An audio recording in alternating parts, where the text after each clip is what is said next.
inventions are rarely just one person. These ideas are in the atmosphere and lots of people think they can do something and some people actually give it a go. Late 1800s, we could send messages across the world with telegraph. It started with the wire telegraph, a battery, key and a buzzer. Buzz, buzz, buzz, easy as. To send that by radio is also pretty simple. You get yourself a spark transmitter and you put a key on it and you can send spark transmitted telegraphy across the world. Telephones aren't a whole lot more complicated. For a telephone, you need a battery, a microphone to change acoustic signals into electrical signals, and down the other end you have an earphone that does the reverse. For radio transmission, it's not a lot more complicated. You get a continuous wave RF generator, much better than a spark, you get a nice tone. Continuous wave RF generator, you can make one up almost in your backyard with an alternator. You get a microphone, and the microphone modulates the intensity of the radio carrier. Down at the other end, you have a radio receiver. You can even use a crystal set. So we could hear and message each other across the world. Why couldn't we do it with images? That was the big challenge. So if I just reflect that telephony and telegraphy are very simple. You don't have to do a whole lot to the incoming information. I'm going to call it data. You don't have to do a whole lot to the incoming data to get it suitable for transmission. They're essentially serial, time-extended events. Audio is right now, I'm talking and time's going by. If I get a photograph,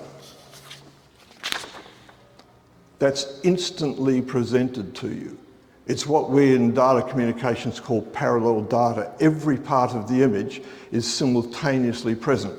If you look out the window, you see the scene outside and you see the entire scene all at once. So that was a challenge. With images, we had to somehow take what I'll call massively parallel data or simultaneous data and poke it down a wire, which means we had to take this simultaneous event and make it extended over time, make it serial, make it sequential. So that was the challenge. Back in, I'll just skip.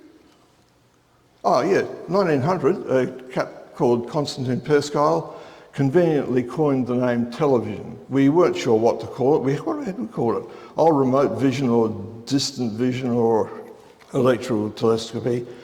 Konstantin said, let's call it television, distant vision. So, I'm now going to look in three parts to this. So any technology can be broken down into three phases. There's proof of concept, implementation, and maturity. Or what we can do is, hey, look at this, folks, this is a great idea. I've got this wonderful stuff here. Everybody's going to have to get one. Then it moves on to implementation, where it does actually become practical, marketable, can go into the shops, which I'm going to call implementation. And then finally, maturity. And everyone looks around and says, yeah, well, hey, what's unusual about having a television set in the house? Everybody's got one. So, the challenge, back in prehistory, we have to build something that will convert images to electrical signals, send it somewhere else, convert it back. The term I'm going to use is scanning. And the question is, how hard can it be? Well, scanning had been envisaged by Alexander Bain. He envisaged a method of sending text remotely. You may have seen that old-fashioned, what they call hot type, the actual physical letters that they put together for making newspapers. You'd get all the letters, you'd put them together, and you'd have the text that you could handle. So what he did was he got an array of wires and wiped them across the face of the text. Some parts would be contacted, some parts, like the hole in the middle of the O, wouldn't be contacted, and you get a pattern of electrical signals. Well, that's pretty simple. You take that pattern of electrical signals, send it off somewhere else, another array of wires, electrically sensitive paper, and where the electrical currents hit the wire, it goes hit the paper, it goes brown.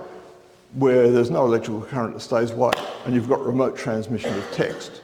And that started off the facsimile technology, which I'm not going go into, but just be aware that that's where someone finally said, listen, I've got this stuff that's simultaneous, instantaneously occurring, and I can send it somewhere else and reconstruct it. He said he could send it from Boston to New York. It's not considered a television patent because it was not a visible image. That would have to wait until photoelectric and photoconductive technologies came along, but it is considered the foundation patent for I want to send some stuff from here to there. Now, there is a question of how am I going to do this scanning stuff? I can do it actively or passively. So active scanning means I'm just going to illuminate the entire scene with a really bright light, stick a photocell up and collect the reflected light. Okay, why not? Alternately, passive scanning means I'm going to just receive the available existing light from the scene and then do the scanning between the reality and the sensors.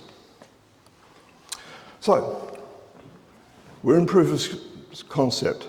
We've got flying spot scanning, which I'm going to detail right now. We've got mechanical scanning, the familiar Nipkow Baird disk, and we've got matrix to matrix. Now, I may just occasionally use the words weird and wonderful. Let's remember everybody's having a go at this stuff. So here's active scanning. The idea is we take the illuminator, I'm going to continue to use that term illuminator, aim it at a scanning disk. The scanning disk takes all of the incoming light, but it creates a scanning ray running down the image. The light reflected from that comes through a collecting lens and goes into a photocell, and hey, we've got a video signal, just like that. So that's flying spot scanning. It was originally proposed quite some time ago, 1880, 1842.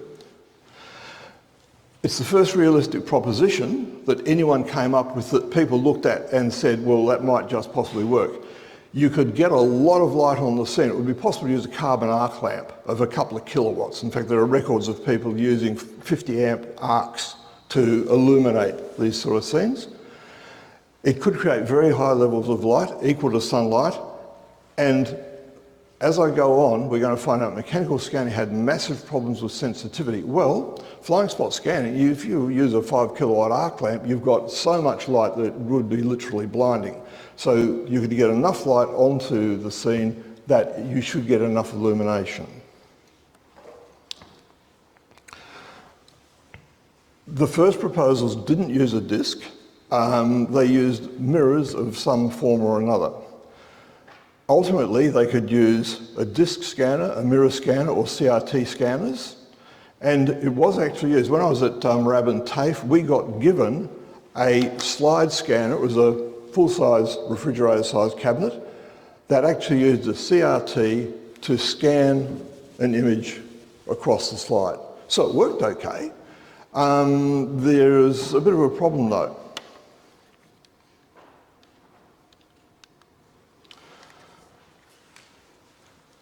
It could use very high illumination, however, it could only be used in a darkened room. The scanner had to be the only source of light for the scene, therefore there's no point taking it outside because sunlight would just completely overcome the scanning pattern on the scene.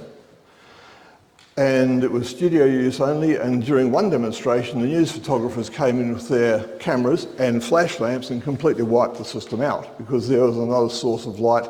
And all that you saw when the flash went off, rather than an illuminated set of faces, we saw a complete blank on the screen, or a complete bright out on the screen, where everything was illuminated rather than just the intended scan pattern.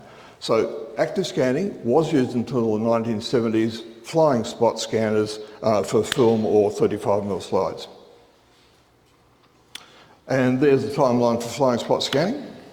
It was used up until 1934. I consider 1934 to be the end of it because in 1934, 1934, Philo Farnsworth demonstrated all electronic scanning, and on that day, anything previous, particularly flying spot, was relegated to the dustbin. It wasn't going to be a productive technology. All right, passive scanning. This is where we receive the light from the scene and then scan it. Television uses passive scanning. Yep. So does astronomy, actually. It's kind of hard to get a spotlight on Jupiter, so what we'll do is we'll just use the telescope to get the light coming down. I did say weird and wonderful. Okay. This is the classic Nipkow Baird disk scanner system. We have the illuminator, but this time it's illuminating the object. It could be just, well, here we go. We've got illuminators up here. We've got a whole heap of ceiling lights. A collecting lens, image rays, hits a photocell, and we get a video signal, and that's what we wanted. And that's the result. That's an actual photo from Baird system. I think it's 40 lines, probably only about that. Yes, it does work. You may have seen photos of Baird where he's sitting in front of an array of lamps. It looks like there's about sort of 4 and another, maybe 3 or 4 each side, maybe at least half a dozen lamps. And what he used dummies, because no human could actually sit under this darn thing for hours while he fiddled with his tech. But it did show that it was possible. And there's a Baird televisor. This one is in the NHK Museum in Tokyo, Japan. So they look like that. And there is an original recording from a Baird television set. It isn't particularly high resolution, and the loop itself runs for a couple of seconds. It's someone wiping their hand up the face of Stooky Bill, who was a mannequin that Baird used for his tests and demonstrations. So that was it, folks. That was the Baird televisor. It's probably an earlier version. And in case anyone's wondering where we managed to get that from, I did not enlist the help of Doctor Who. There were, and I'll mention them again later, there were actually recorded discs of Baird televisor signals that are audio frequency only, so you could actually record them on a 78 RPM disc. Pretty big piece of equipment. Why don't I use mirrors? Mirrors are good, we love a mirror. So what I'm going to do is I'm going to take a couple of mirrors. How am I going to do that? Okay, what's changed? I've got the illuminator, I've got the object, and the mirrors scan up and down and horizontally. Imagine you've got a telescope. I've got a telescope, I'm looking at the scene and I'm looking at, yeah, that works. I get to see every part of the image. So the mirror scanning system had 2 mirrors. Let's see, I want a 40-line system at 20 frames a second, 20 frames a second, right? So that's, what's 20, that's 80, yeah? 800 per second. So what I have a problem with now is the nodding rate of one of the mirrors is heading for 24,000 oscillations a minute. Probably impractical. I mean, I can't imagine how you get even a small mirror to oscillate back and forwards 24,000 times a minute. Maybe it can be done, maybe not. But the idea is you take the scanning, vertical scan mirror, horizontal scan mirror, produces a scanned image, the virtual image, through the collecting lens onto a photocell, you've got video out. Many years ago in the 60s, I read a science fair magazine where they were proposing you get 2 crystal earpieces, strip off the front and put tiny mirrors onto the piezoelectric mechanism, and then somehow, as if by magic, you drive one at 60 hertz and the other at something else, and you align all the optics up and head it down to a photo multiplier, and it sounds like a good idea, but you can probably guess why I never tried it. All right, too difficult. We're not going to be able to get those oscillating mirrors doing 24,000 oscillations a minute, and that's only for a 40-line system. Right? Anything higher is just going to be impractical. All right? Why don't we use rotating mirrors? Now, this could work. What I'm going to do is I'm going to take, in this case, a hexagonal mirror, and I'm going to spin it. But in one rotation of a hexagonal mirror, I get 6 lines, right? So I've reduced the required rate of scanning. As well as that, it's rotating, so it's a continuous motion. So it's got to be a lot easier than an oscillating system. In fact, if you've got a laser printer, in a laser printer, they do something vaguely like that, because what happens is the paper gets fed through, which is the vertical scan. Okay, that's all right.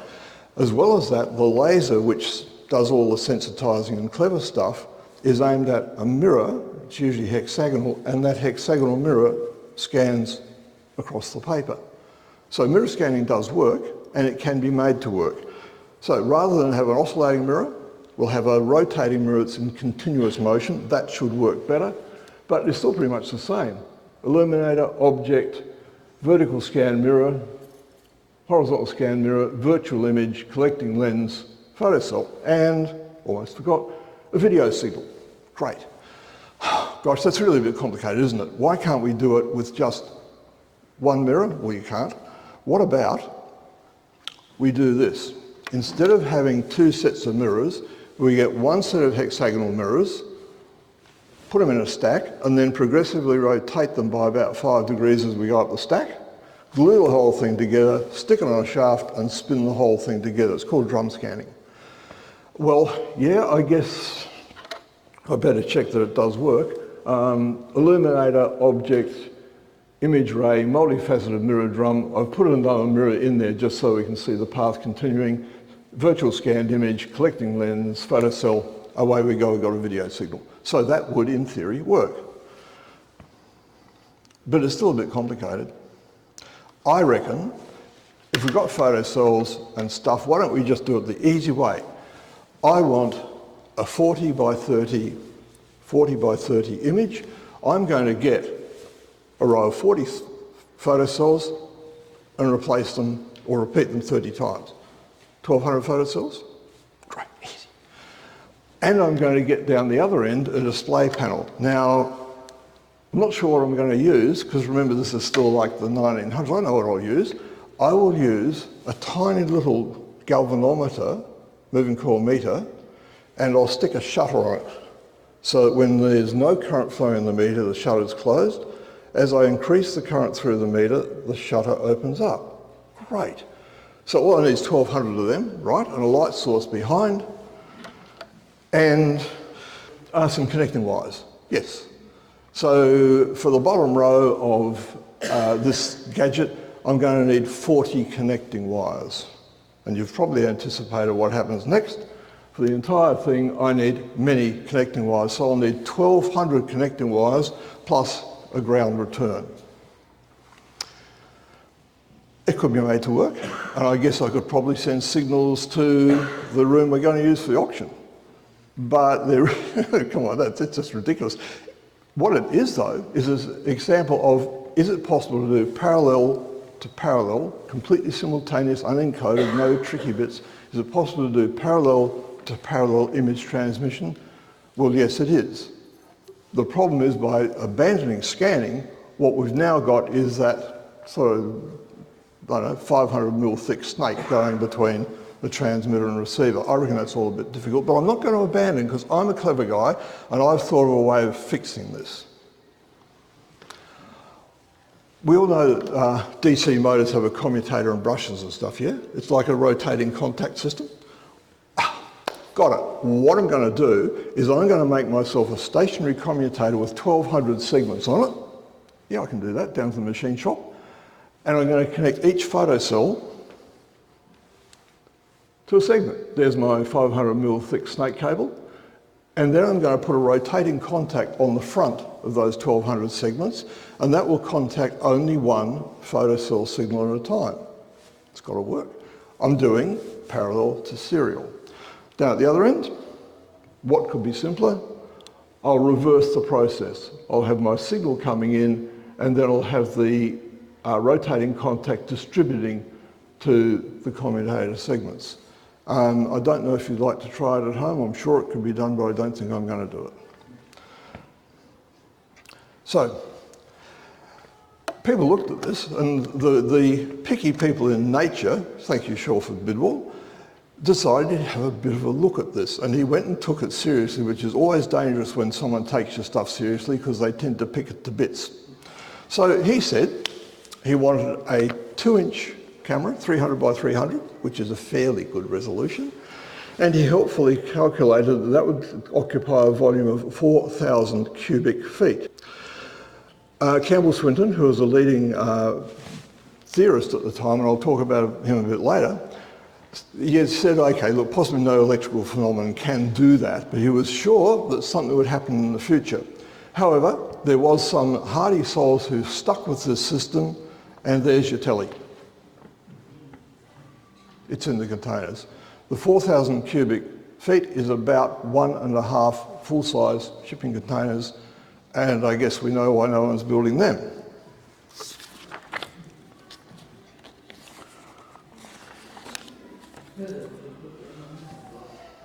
So, mechanical scanning was a dead end. Now, I might seem like I'm being sort of dismissive and picky. Yes, it was mechanically complex. Yes, there were electrical problems. But surely we could persevere with, I don't know, we could have high-performance piezoelectric scanned mirrors, or we could have miniaturized scanning drums. It ought to have been possible to get good enough definition for mechanical scanning to work. The problem is that any mechanical scanning system sees only a tiny bit of the scene at any one time. It can't store up the light that's coming in. It goes pick, pick, pick, pick, pick, pick, pick, pick, pick, and only gets a tiny amount. So a 40-line Baird system gets only 1/1600th of the total available light. So it's like putting on a virtual black filter in front of your video camera that's cutting light down by a factor of 1600. 40-line concept system will prove the concept, but, well, there's the resolution you get. And Wireless World, again, someone picky went and did a bit of calculation, and they worked out for a 180-line system, 20 frames a second, that's not real good, but that'll do, 70,000 pixels. Each pixel would receive about 1.4 millionth of the available light, which doesn't sound very much, but that's just people being picky. It's about 63 electrons per image element, and I'm seeing a couple of smiles because some people think that's not very much, and it's not. It's minuscule. So the problem that mechanical scanning has, which it cannot overcome, and it's the reason that mechanical scanning is not used, is that its available light factor gets worse the higher the resolution goes. The more resolution, the finer the points, the less time any individual image point is being sampled, and therefore the less total energy coming through. Diminishing returns. Actually, John Logie Baird cheated a bit because he had a 240-line system. Well, he sort of did. What he did was he had a film camera filming the scene. The film was in a continuous roll that came out of the bottom of the camera, and then, this is all light tight, out of the bottom of the camera into a developing tank, got developed, into a fixing tank, got fixed, and while it was still wet, he put it in front of one of his disk scanner systems with an arc light on the other side. Yeah, look, it worked, but really that's just a bit cheaty, and I suppose that, again, reinforces the fact that the available energy coming through in any mechanical system gets worse and worse the higher the resolution goes. Mechanical scanning, dead end. Henry Sutton invented television. Well, he sort of did. I went back and read the patents. His system was a disk scanner. I think it was from Ballarat, is that right? Yeah, from Ballarat. So he did, our own Aussie Henry Sutton did patent a television system, but again, it was a mechanical system, and like all mechanical systems, it was never going to get anywhere near the sensitivity required. Oh, sorry, I'm being very disrespectful to mechanical scanning. Just when we thought it was completely dead, why don't we do mechanical scanning at the receiving end? Now we can pull out our 5 kilowatt arc light. All we need now is a scanning mechanism and some sort of light cell will modulate the light coming through according to the electrical signal. There's a thing called a Jeffrey cell, which works pretty darn well. And Scolfany was able to project an image up to 3.5 by 2.7. They had these large, bright images projected for public display. It didn't matter a whole lot what was coming in, because what you saw on the screen, well, it's about the size of that. No, it's bigger than those doors. So it was a large, very bright image. And gosh, that looks a bit familiar. We've got an illuminator There's some optics to do stuff. There's the Jeffrey cell, which increases and decreases the light according to the electrical signal coming through. One mirror drum for horizontal scan, another mirror drum for vertical scan, and there's Felix. And it actually did work quite effectively. So mechanical scanning was, I guess, practical in an all-mechanical scanning system as the display end. And they, like I said, they're able to get very high intensity images, and they're able to get quite high definition depending on what was coming in. But that was really the last gasp of mechanical scanning, and it didn't solve the fundamental problem at the camera end of the low energy efficiency. And in mechanical scanning, so I consider that it begins with Willoughby Smith's photoconductivity, because you needed a photosensitive or light-sensitive device in the camera. So Willoughby Smith was playing with selenium rods. He needed resistive components. Selenium was ideal.